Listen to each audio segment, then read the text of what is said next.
Two foreign journalists vanished on a stormy night near the Turkish border by dawn.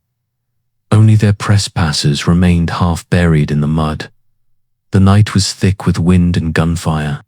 In a small Turkish border town, two foreign journalists ran through the dark, their cameras clutched tight, their voices trembling over the radio. Then, silence. Their press passes were found the next morning, soaked in mud, their names already fading from memory. For decades, nobody knew what really happened, until 2025, when their IDs were scanned. Again, welcome to Missing Shadows, the channel that uncovers the forgotten, the vanished, and the untold. Hit subscribe, because every shadow hides a story. Daniel Harper had always believed that truth could outlive bullets. A 32-year-old American journalist from Chicago. He carried his worn leather notebook everywhere, its corners frayed, its pages stained with coffee and rain. He was brave, but not reckless. His calm voice often steadied others in chaos. His closest friend and colleague, Leila Mendez, was the opposite.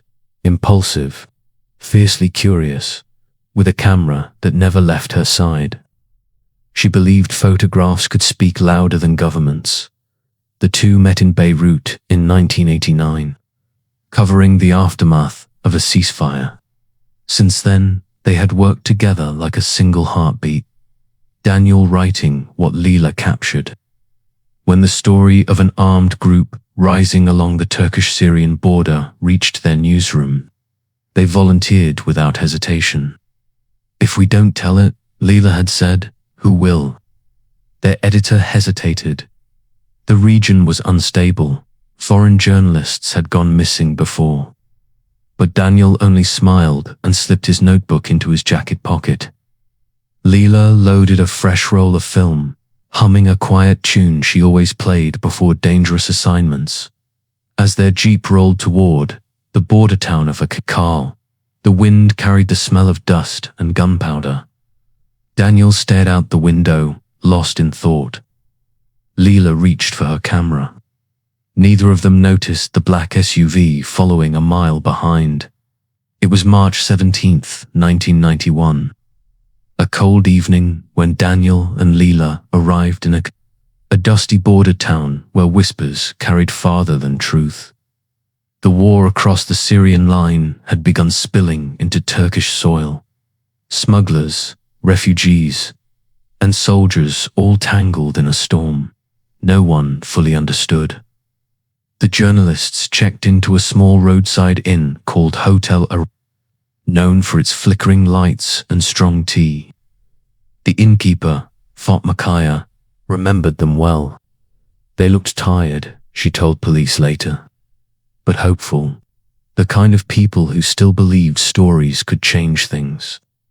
That night, Daniel wrote a short dispatch on his typewriter, half-finished sentences, a few scattered notes about gunfire near the border crossing. Leila developed a handful of photographs in the darkroom behind the inn. Her last photo, time-stamped 10:42 p.m., showed a group of armed men standing beside a pickup truck, faces half hidden by scarves. At 11:15 p.m., a phone call came to the inn. Fatma heard Daniel answer, his tone calm at first, then tense. He hung up abruptly, said only one thing to Leila. "Grab your camera. We have to move, now."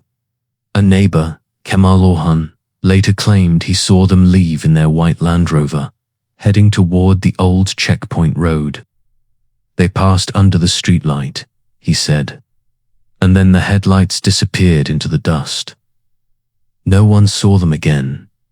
The next morning, soldiers found their Land Rover abandoned near a dry riverbed. The engine still warm, the doors open. Daniel's notebook lay on the passenger seat, pages torn and scattered by the wind. Leila's camera was missing. For weeks, search teams combed the area. They found nothing but footprints fading into the desert. Fatma, The innkeeper still swears she heard something that night. Around midnight, a distant echo carried by the wind. It sounded like a shutter click, she whispered. And then, silence. It was supposed to be a routine security audit. Just another morning inside the Turkish Ministry of Interior's digital archives, where old ID records were being converted into a new biometric database. At 9:47 a.m., January 12, 2025, a low-ranking technician named Serkan Demir noticed something strange on his screen. 2 foreign press passes, long listed as inactive since March 1991, had just been scanned. The system showed the same timestamp for both. Location, Akakale border zone. Device ID, unknown. Status, verified. At first, Serkan thought it was a glitch. He cross-checked the archive logs, but the signatures were authentic. The cards were real. Someone, somewhere, had just used them. He tried to dismiss it. Old data can echo in systems, he told himself. But curiosity gnawed at him. When he pulled up the old records, 2 black and white ID photos appeared, one of Daniel Harper, the other of Leila Mendez. Their faces, faded yet alive, stared back from the screen like ghosts caught mid-sentence. Serkan printed the data and handed it to his supervisor. Captain Uon Adin, a man old enough to remember the original case. The captain's hands trembled as he read the names. "These 2, he murmured. "They vanished before you were even born." By afternoon, an official notice was sent to Ankara. The system logs were sealed under classified status. But not before one line quietly leaked online. Press ID 089, 1 Leila M, active scan. 2025 within hours. Journalists across Europe and the US began whispering. The story of the missing correspondence from 1991 had come back to life. The next morning, Serkan received an unmarked envelope at his desk. No name, no return address. Inside, there was only a single undeveloped roll of 35mm film, wrapped in a strip of old newspaper. Across it, written in smudged ink, were 3 words: "You stopped looking." And in that moment, he realized the story wasn't over. It was just beginning. For weeks, Serkan Demir couldn't sleep. Every time he closed his eyes, those 2 faded ID photos flashed in his mind. Daniel's steady stare, Leila's defiant half-smile. He wasn't supposed to get involved, but the mystery consumed him. He began spending late nights in the ministry archives, digging through microfilm reports, missing person cables, and old field logs from 1991. Most files were incomplete, some deliberately redacted. Yet a pattern began to emerge. Each report mentioned a confiscated camera, a film roll that vanished, and an unnamed informant who had disappeared days later. The deeper Serkan went, the more resistance he met. His supervisor warned him, "These stories are better left buried." But Serkan couldn't stop. He contacted an old American journalist named Helen Crane. Once a close friend of Daniel's, she had covered conflicts for decades but retired after the pair's disappearance.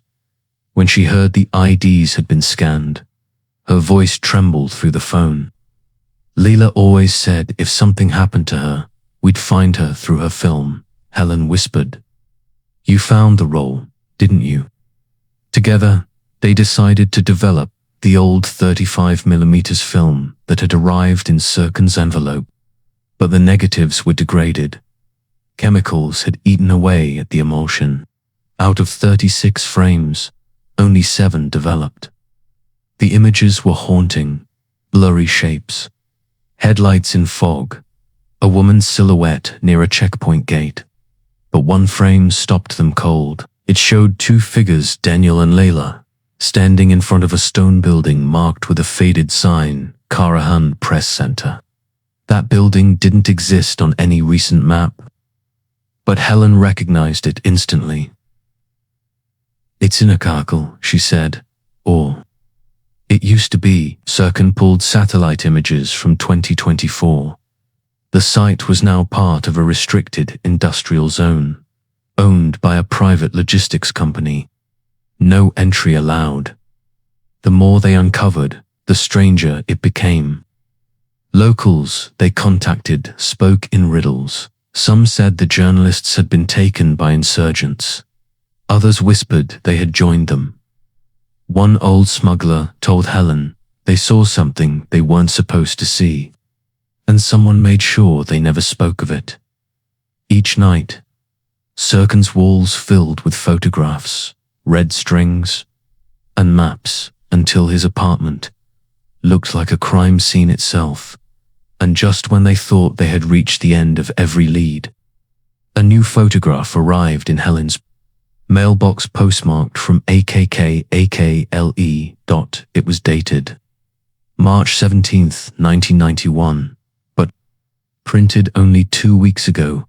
The new photograph changed everything. It showed Daniel and Leela inside what looked like a basement room. Concrete walls, a single light bulb hanging low. Daniel's shirt was torn, Leela's face bruised but defiant. Behind them stood a man in a Turkish military uniform, his face half obscured by shadow. Helen's hands shook as she examined it. "That's not possible," she whispered. "The army denied ever detaining them." Serkan scanned the photo through a database of 1990s military personnel. The facial recognition algorithm returned a match. Captain Uwan Aydin, his own supervisor. At first, Serkan refused to believe it. Aydin had guided him since his first day in the ministry, the same man who had warned him not to dig deeper. But now, the truth stared back like a ghost from the screen. Serkan confronted him late one evening in the empty ministry corridors. The older man didn't deny it. Instead, he sighed, eyes heavy with years of buried guilt. "They were never supposed to die," Aydin said quietly. "Orders came from above. They filmed something, an arms transfer across the border. Foreign soldiers, not ours. If that footage had reached the world..." He paused, voice trembling. "We were told to silence them. But Leela, she wouldn't stop filming." Serkan's throat tightened. You killed them." Aydin shook his head. "No, we handed them over to men who promised to let them go. They never came back." He reached into his desk drawer and pulled out an old film canister wrapped in military cloth. "This was returned to me the next morning. I kept it hidden all these years." Inside was a roll of undeveloped film, labeled Karahan Reel 2. When Serkan and Helen developed it, their hearts froze. The images showed Leela's final photographs. The last one, a blurry close-up of a man's face, staring directly into her lens. It wasn't a soldier. It was Daniel. He was alive, holding her camera, eyes wild, as if warning her, or stopping her. Helen's voice broke. He wasn't her victim, was he? Serkan stared at the photograph, the truth finally dawning. Daniel hadn't vanished with Layla, he had vanished from her. Whatever happened in that basement, one of them had survived. But that wasn't the final truth. Because the next day, another security alert hit Serkan's screen. Daniel Harper's passport had just been scanned, in London. When Daniel Harper's passport resurfaced in London, everything spiraled. Helen booked the first flight out of Istanbul, her heart pounding with a mixture of dread and desperate hope. Could he really be alive after 34 years?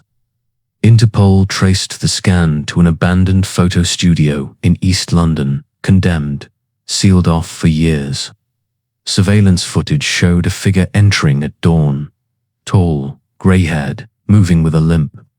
He stayed inside for 6 minutes. Then he was gone. When investigators broke open the door, they found dust, mold, and one thing lying on a wooden table, a camera. Leela's camera. Inside was a half-developed roll of film. Helen stood frozen as Serkan carefully wound it out. Frame by frame, the story unfolded images from 1991, then newer ones, clearly recent. The last picture chilled everyone in the room. It showed Helen herself, standing at Daniel and Leela's old memorial site in Turkey, a photo that had never been taken. At least not by anyone she knew. Serkan whispered, "Someone's watching us." Moments later, Helen received an email from an untraceable address. Attached was a single image. Daniel's face, older now, with deep lines and weary eyes. The message below read, "You were right, Helen. She never stopped filming. Not even in the end." The metadata placed the photo's origin somewhere near London's docks, the same area where war reporters had recently gone missing. Helen's breathing grew shallow. "He's alive," she said, voice trembling. "But why come back now?" Serkan stared at the glowing screen. Maybe he's trying to finish what she started. Outside, rain lashed against the windows, thunder rumbling like distant gunfire. Helen felt the same fear she'd felt in 1991, the sense that truth was close enough to touch, but dangerous enough to kill. And as she packed her bag to fly to London, Serkan's phone buzzed again. Another alert. This time, it wasn't a passport, it was a press credential. Leela Mendez, active scan. Weeks passed, and neither Helen nor Serkan heard from Daniel again. The London studio was sealed, the investigation classified, and the press warned to stay silent. Officials claimed the scans were technical anomalies, but those who saw the images knew better. The recovered film, both the old reels and the new, was quietly archived by an international human rights organization. Among the blurred frames, one final image stood out. A landscape of the Turkish border, dawn light spilling across an empty road. In the corner of the frame, a faint silhouette, a woman holding a camera, could still be seen. Helen moved back to Chicago soon after. She rarely gave interviews anymore, but in one brief podcast appearance, she said softly, "I don't think Daniel disappeared. I think he hid." Because the truth he found was heavier than the world could carry. Serkan was transferred out of the ministry. Every so often, he still checks the database late at night, just to be sure. Every time he searches their names, he hesitates before pressing enter, afraid of what might appear next. And in Akkail, the old Karahan press center has been demolished. A warehouse now stands in its place, its walls painted white, its windows sealed. But locals say that when the wind moves just right, you can hear something faint, the click of a camera shutter echoing through the dust. The world moved on. But for those who remember, the story of Daniel Harper and Leela Mendez remains a wound that never fully healed. The desert looks ordinary today, but beneath it lies a shadow that will never fade. Truth doesn't vanish, it drifts. Sometimes across borders, sometimes across decades, carried quietly by those who can't let go. Daniel and Leela's story reminds us that even silence can leave an echo, and that some cameras never stop recording. The past doesn't rest beneath the sand, it waits, patient and alive, in forgotten reels, in unmarked envelopes, in the eyes of those still searching, because, in the end, It's not the disappearance that haunts us most. It's the feeling that someone, somewhere, is still watching and still waiting to be found.